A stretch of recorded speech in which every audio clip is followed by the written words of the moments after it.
बारामती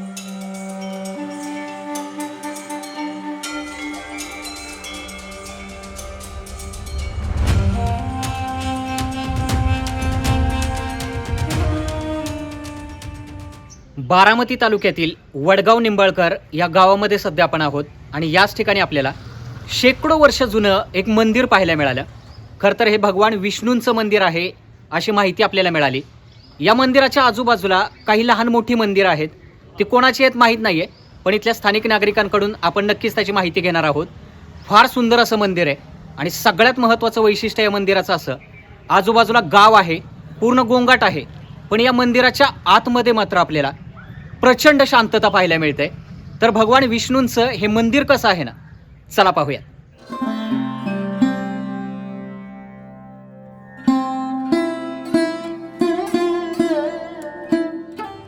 या मंदिरात जाताना तुम्ही बघू शकता समोरच्या बाजूला हे प्रवेश कमान आहे आणि इथे दगडी जोते वगैरे दिसत आहेत.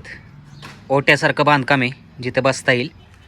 आणि इथून मंदिरात आज ज्यावेळी आपण जातो त्यावेळी समोरच्या बाजूला इथे तुळशी वृंदावन दिसते. हा दगडी ओटा आणि त्यावरती तुळशी वृंदावन. मंदिराचा परिसर बघू शकता, फार शांत असा परिसर आहे. या मंदिराची शिखर फार सुंदर आहेत. वरती तुम्हाला दिसत असेल त्याच्यावरचं नक्षीकाम, कोरीव काम पाहण्यासारखं आहे.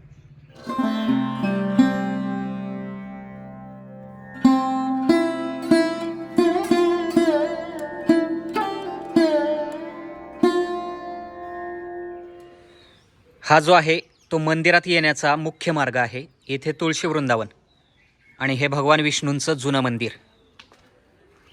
तर इथं आपण पाहू शकतो सुरेख अशा लाकडी खांबांचा सभामंडप आपल्याला इथे दिसतोय.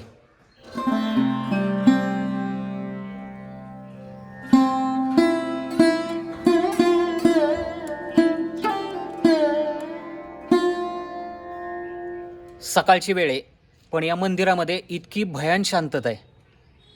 सकाळी सुद्धा आपल्याला इथे कोणीही दर्शनासाठी आलेलं पाहायला मिळत नाही. पण फार सुंदर असं आणि फार प्राचीन असं मंदिर आहे. आणि भगवान विष्णूंचं कदाचित हे बारामती तालुक्यामधलं एकमेव मंदिर असावं. भगवान विष्णूंचं हे मुख्य मंदिर. आणि जिथून आपण या मंदिरात आलो होतो तिथे एक तुळशी वृंदावन पाहिलं होतं सुरुवातीला. त्या तुळशी वृंदावनाच्या आतल्या बाजूला ही मूर्ती आपल्याला दिसून आली. ही कशाची मूर्ती आहे कोणीतरी कमेंट बॉक्समध्ये नक्की सांगा. कदाचित मला असं वाटतं ही गरुड मूर्ती असावी, पण ज्यांना माहीत आहे त्यांनी कमेंट सेक्शनमध्ये नक्की सांगा.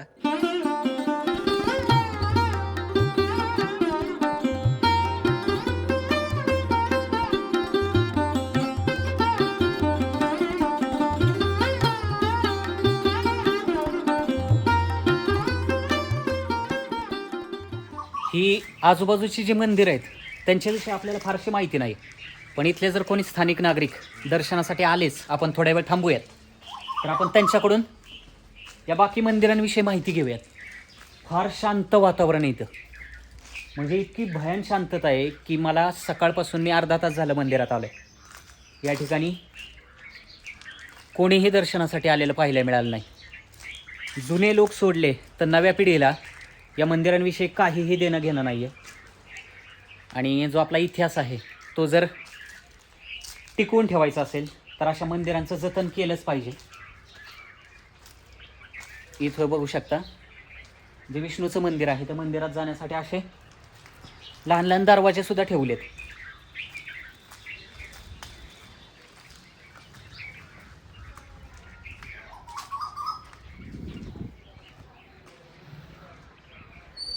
या बाजूची तटबंदीची भिंत दिसते. या मंदिराची एक सगळ्यात मोठी खासियत मला वाटली ती म्हणजे इथं असलेली प्रचंड शांतता. सहसा गावांच्या मध्यभागी असणाऱ्या मंदिरांमध्ये अशी शांतता पाहायला मिळत नाही. हे मंदिर कशाचे आहेत काका? हे मंदिर कशाचे? विष्णू मंदिर आहे हे, जे मुख्य मंदिर आहे ते विष्णूचं मंदिर. हा, लक्ष्मी विष्णू मंदिर. इथं पंचमुखी शंकर मंदिर. बर. तिथं दुर्गा माता. हे दुर्गा मातेचं. हा, तिथं सूर्यनारायण जे पलीकडच्या बाजूला आहे ते. आणि तिथं गणपती. पलीकडे. लहान मंदिर आहे ते ते पलीकडचे. गणपती, तिथं सूर्यनारायण, इथे दुर्गे माता, इथं पंचमुखी, हे शंकर. आणि हे मेन विष्णू लक्ष्मी. आणि हे मंदिर साधारणतः किती वर्षापूर्वीचं असावं असं तुम्हाला वाटतं? हे मंदिर जवळजवळ मला वाटतंय 300 वर्षापूर्वीचं असेल. तर मंदिराच्या बांधकामावरून कळतंय. हा. आणि तुम्ही याच गावातले का? हा, मी याच गावात. तुम्ही दररोज येता मंदिरात दर्शनासाठी? दररोज दर्शनासाठी येते. जुनं पुरातन मंदिर आहे, शिवकालीन म्हणायचं थोडक्यात. बर. इथं पुणे जिल्ह्यात एवढंच मंदिर आहे. अशा पद्धतीचं. अशा बारामती तालुक्यात तर एकच आहे, विष्णू मंदिर. विष्णू शक्यतो मंदिर. नाही, विष्णू मंदिर आहे, मेन म्हणजे विष्णू मंदिर. तुमचं नाव काय काका? जाधव निवृत्ती दत्तात्रय. तर हे काका आपल्याला या मंदिराच्या परिसरात भेटले. फार शांत असा परिसर आहे मंदिराचा, कोणीच दिसलं नाही मला बराच वेळ, पण या काकांकडून फार सुंदर अशी माहिती मिळाली आपल्याला. धन्यवाद काका. नमस्ते. भगवान विष्णूंचं जे मंदिर आहे त्या मंदिराच्या आजूबाजूला असे काही आणखी मंदिर आहेत. हे श्री गणेशाचं मंदिर आहे.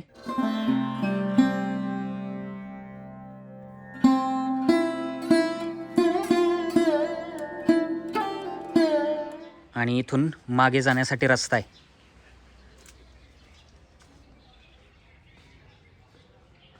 तुम्ही पाहू शकता इथे सुद्धा एक मंदिर आपल्याला पाहायला मिळालं. आणि विष्णू मंदिरात जाण्यासाठी इथून सुद्धा एक लहान दरवाजा आहे. मंदिरातला हा समोरचा सभामंडप. आणि हे जे मंदिर आहे, सगळ्या मंदिरांना कुलूप लावलेत.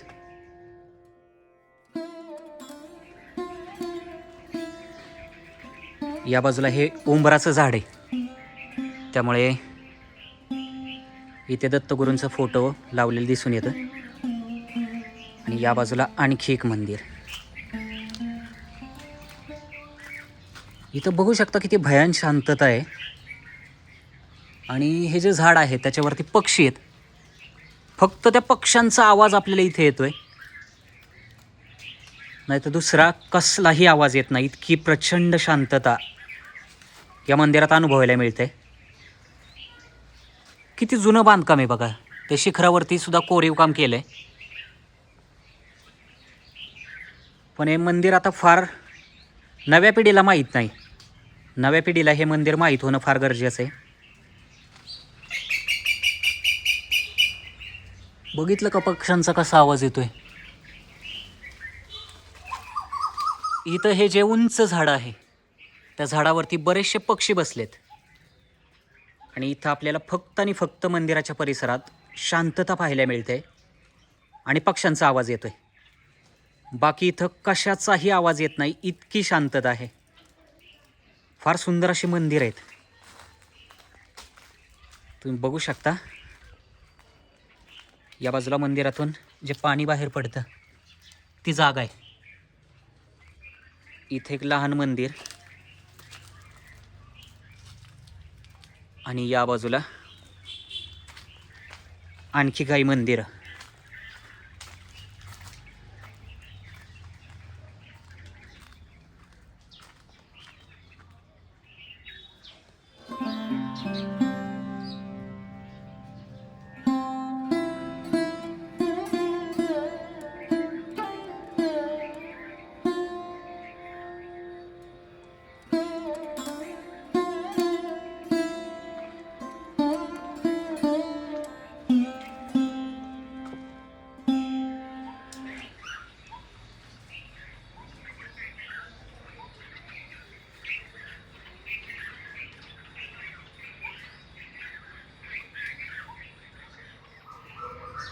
कुठेही माणूस नाही, गोंगाट नाही, शांत आणि प्रसन्न वातावरण.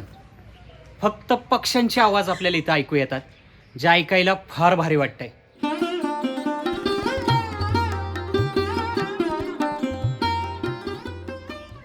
तर बराच वेळानंतर एक आजी या मंदिरात दर्शनासाठी आलेत. आजी नमस्ते.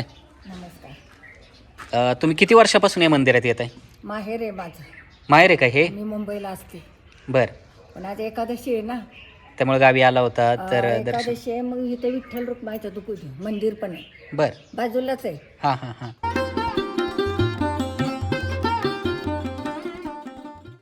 विष्णू मंदिराच्या जवळच विठ्ठल रुक्माईचं हे जुनं मंदिर आहे.